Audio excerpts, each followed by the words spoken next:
Hello ladies and gentlemen, and welcome to a new episode of Eve Echoes. Tonight on the show, we're going back at it with the exploration and scanning feature, because there's been a couple of, let's say, developments, and we've received a couple of questions and answers to further on envelop and expand on what the exploration will do and how the scanning will work and all sorts of that stuff, including some of the important questions that we've asked previously on a previous episode about the Nihilus Space, about the end space. Yeah, that sounds a lot way better. Well, first of all, it looks like I was right yet again. Initially, I estimated that the exploration/scanning feature will be arriving in early June, first week, second week. We just got the announcement that it will be delivered first week, 2nd of June. That's when exploration/scanning feature will be hitting New Eden in Eve Echoes. So let's get on to our main topic. There was a bunch of stuff that still wasn't unclear, and the fact that the announcement and presented a bunch of stuff about end space and how it will work actually raised more questions. Indeed, some of them were asked, but yet again, as it happened, more questions were being raised. And what exactly, how will it happen, what happens with the pockets, will they get destroyed and stuff like that. So Exile went off his boots and pretty much hit the table with his fist and said, here's some answers, this is clarification, and this is actually good. This is one way and the correct way to do it, giving the player base information. This is something that we've been asking ever since the game launched, on having constant updates. Of course, having an announcement or a patch notes here and there every Wednesday, sure, it's nice, but having like questions answered, not just randomly picked for the Q&A, which some of them actually don't make any sense, answering good questions and coming up with proper answers like Exile did a while back when he actually listened to what we were all crying about. Like, give us how the formula works, what it's doing, how the insurance system is working, and what exactly is running behind in the back-end code. So here we are now with the same thing that's being done for the exploration, and I can tell you I'm really happy with what they've done. Even though we're not there yet into a state of this is awesome and this is great, we can clearly see that they're working on it. And I for one, really appreciate the extra mile they went through into coming out with these answers. So let's start with the end space stuff that was revealed. Are people able to enter Nihilus Space through means other than gravity wells created by Cap Outpost and Sov-owned system? To which the answer was, there are naturally occurring ones which have a probability of high sec, low sec, and null sec, and the probability is similar to the probability of a dead space. Player using outposts will be calculated separately. So we did touch on this in the previous video. We basically assumed that it was only in high sec. We have no idea about low sec, and null sec will only be generated via the modules from the capsule outpost, while in high sec they will be constantly generated with, I don't know, a chance of spawning. But yet we are confirmed right now that these naturally occurring gravity wells that lead to end space will be happening in all system security spaces, like in high sec, low sec, and null sec, but probably they will be differently timed, like their expiration date. We'll touch on that in a moment. Will be different in terms of how long it lasts compared to the ones that are pulled or generated forcibly by the modules from a capsule outpost. So that is indeed awesome. We're going to have gravity wells everywhere, even in nullsec, and you don't have to have like a capsule outpost to do it, but they're pretty much going to be random. So yeah, it's the disadvantage of being random while having the advantage of a capsule outpost to create or generate those inside your system. Question number 2, are hostile players able to enter the initial safe pocket in any way for the instance that is generated through using the gravity well from your capsule outpost. To which the answer was, yes, the entrance you open can be scanned and found by other players and intruded. The safe way is to be as vigilant as possible. So we did mention in a previous video that you will have like the ones that are generated by the capsule outpost in nullsec do have, like, it's in the initial pocket that you jump inside will have the first section will be kind of sealed off from the rest of the pocket, so whoever is in that pocket from gravity wells that come into the pocket from other system, different system like in high sec, low sec, or other null sec, your part of the pocket that you are entering through the portal that you forcibly or actually manually generated via the modules from the capsule outpost and will be safe inside the end space. So other people inside the end space coming from other gravity wells won't be able to reach your side of the end space pocket. Somebody mentioned in the comments that the portals would definitely be like usable only by you or your corpmates or whatever. No, there's no way this can happen because that's pretty much like a thing in space. It's not player owned, it's nothing, so you can't control it. It's not like a gate you can say whoever is not has bad standings with me cannot pass. That's not how spatial anomalies work. So if somebody does want to enter your safe pocket, he just needs to go into your system where the capsule outpost is that's generating the portals and just needs to go through the portals from that entry, and there you have it, and he can just come into your safe pocket and camp it. That sort of thing. So enemies can come to your system, jump in there, and wait for you to come inside. So it's another form of warfare. It's going to be awesome. It's going to be offering so much variation, and I think the PvP guys are going to love it a lot. Moving over to question number 3. How does transitioning from the initial safe pocket to further unsafe pockets work? Will there be a warp jump gate to a new area? If this is through using a gate, is this one-way or two-way? How does this work? The answer to this was, there are many passage doors inside which are interspersed like a maze, but there are no doors to communicate between different Nihilus spaces. So this offers a great deal of information on how end space pockets will work. So let's take a hypothetical situation. So I am in high sec, I'm in, let's say, in Ikami, which is in the Forge, and I found a gravity well. Now this gravity well will take me to an end space pocket. Now, from inside this end space pocket, I can have multiple, let's say, gravity wells that communicate within the same end space pocket, leading me to various other beacons, you know, that have a safe bubble around them to protect against the gamma burst radiation. So I can move through there. Of course, inside that end space pocket, while I move through the doors of the same apartment, let's say, and I'm moving through the rooms of that pocket, I'm basically going to probably find another gravity well, at least one other gravity well that leads me to somewhere else outside of end space pocket, to another system, to another known space system. So that might take me to low sec in Minmatar or null sec in Sancha space. But inside the end space pocket, you can only switch from in between the actual beacons that are inside using the portals or gravity wells that are inside. The end space pockets will not communicate with one another. This is something that I'm a bit disappointed, because it could have been offering so much variation and so much playability in terms of what you can explore. It seems like we're limited to the end space pocket that we discover. If we don't like the contents that we find inside, we just find an exit, try to scan another one down, and go into the other end space pocket that we find. Having end space pockets communicate with one another could have been awesome, as it could offer players to like infinitely go through end space until they reach like somewhere else. But I guess probably having these could put so much strain on the servers by having so many communication lines between the nodes themselves. From a technical perspective, it's hard to achieve.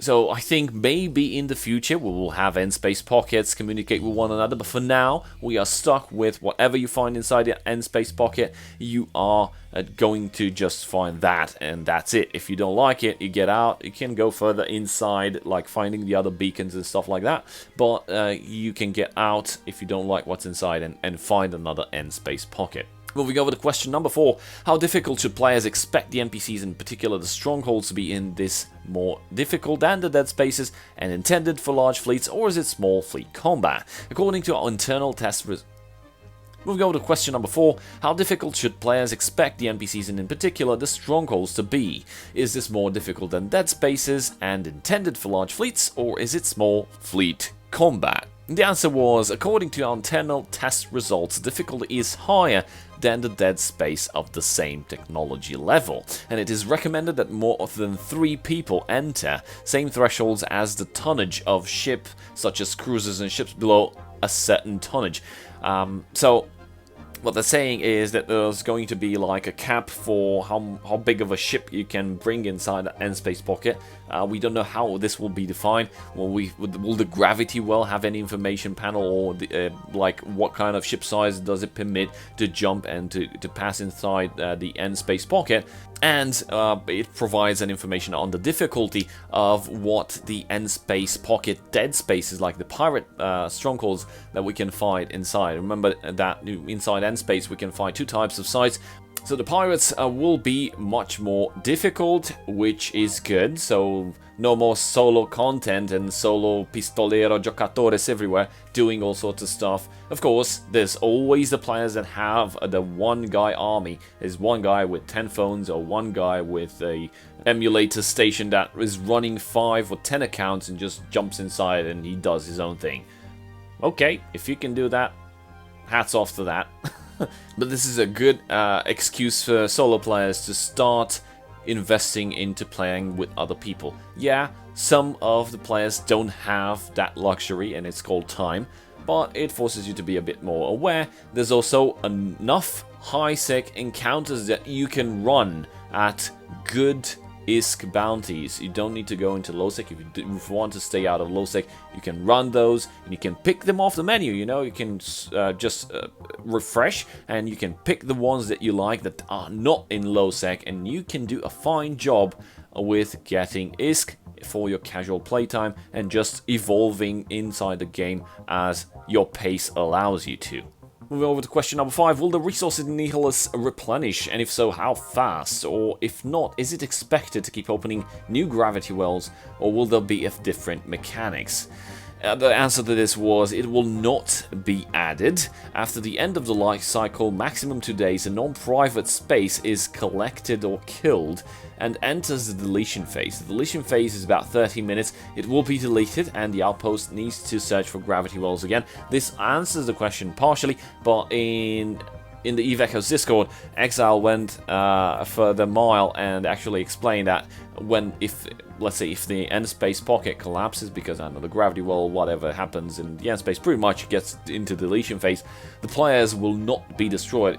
It would have been nice, because you're not paying attention, you didn't calculate your time, but you will be ejected from whatever part you came from inside the end space. So if you jump from high sec into end space and the end space pocket collapses, you'll just be ejected back from where you came from. As for the resources, they're not going to be replenished. Once they're depleted, it'll enter deletion phase, and basically the end pocket will collapse, and it will spawn a new one somewhere else in the known galaxy with another access point or multiple access points from different systems. As for the end space pocket itself, if it's not touched, how much it will last, well, we have that. It's going to be 2 days.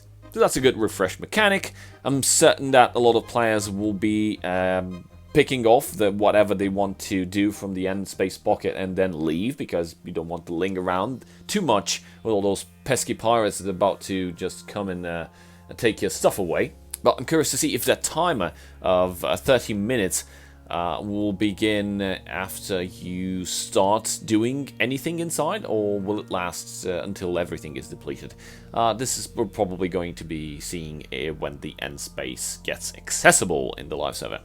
We also have a bunch of questions related to exploration and not related to the end space. So, will we have SOE ships come to exploration? So, Sisters of Eve ships will not be coming with the release of the exploration expansion, but we will be seeing them in the LP arena when this will be launched in August.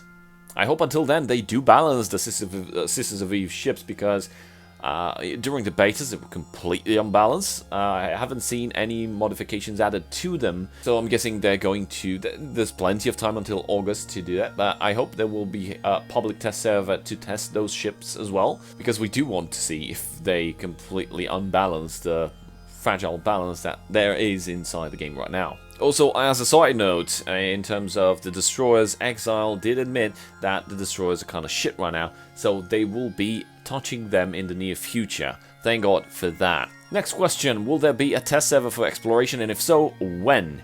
No test server. The exploration update will be added to Aurora in the coming time. The Aurora is the main live server that we play on. More news on this soon. Now, I know there's been a lot of rumors with the Chinese server that is launched and already has an end space and exploration and all that. I tend to not listen to the rumors unless I can verify them. We have a saying in Romanian, nu tot ce zboară se mănâncă, which pretty much translates to not everything that flies is edible. And to reinforce that statement, I remember the ads on Facebook. I don't know who the hell generated those, but here, have a look at this.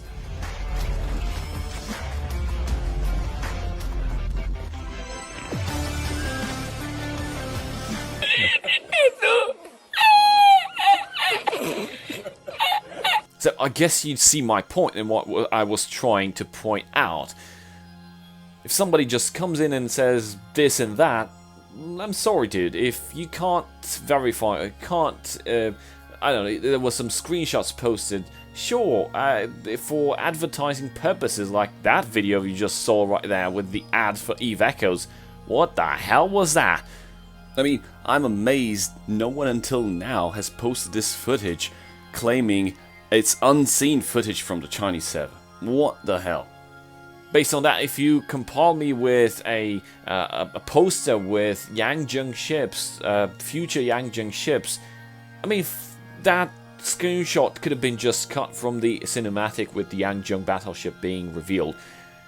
These are not verified sources, and unless they post anything, honestly, in my opinion, I don't even care about the Chinese server, not because I'm an asshole, mostly because I'm not playing over there. Probably there will be content creators from China and they'll be doing videos on the Chinese server. Good for them, and if I want to see exactly what's happening on the server, I will watch those, because that will be actual footage of content inside that server. But just running off and picking some information out of some weird websites or whatever somebody told me that is happening there, it can be true, it can be a bunch of bullshit, so I'm not going to investigate on that unless I have something valid to see and observe. Also, from a software engineer perspective, for a developer, having multiple branches and versions working on multiple release candidates at the same time, not only you give yourself the chance to fuck everything up because you're doing too much stuff at a time, plus you've got different versions that you need to take care of. One should receive that, one should not receive that. It can create a complete confusion over the developers that work in between those branches, and it can be very frustrating. One, and two, it can actually mess up your timelines, because you need to do that, you need to do this needs to go there, this needs to go here.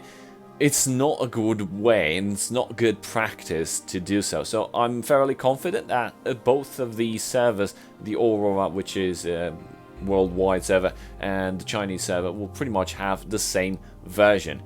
It's much more easy to manage for both games to have the same code base. It's actually the same game, is just pointing to a different server, a separate server for the Chinese player base and one server for the rest of the world. And as I mentioned in previous videos, this is mostly due to regulation stuff. What regulation means is a state can have a regulatory body that issues laws and decrees in regards to how some stuff may behave while operating on the territory of that country. It's pretty standard, even with gambling, with online gambling. One state can have some laws, and one state and one country can have different laws, and you need to, if you're operating in that country, you need to abide by those rules, else you lose license to practice or to host your server or to even put the game client on the app store for that country.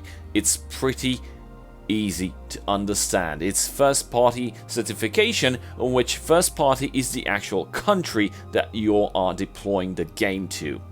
This is the world we live in, and if you want to have a business, you need to abide by rules. It's that simple. We'll go to the next question. Can details or an example be given of how exploration will work, in particular the mechanics around scanning or being scanned? The answer to this is similar to the sonar: interference search, identify, mix simple harmonics, and remove the interference simple harmonics. There are some factors of skill and luck, but the skilled worker can complete the operation in less than 10 seconds. The scanned person can be equipped with anti-scanning equipment so that when being scanned, he will receive a prompt message and increase the number of options that the scanner needs to remove interference when scanning.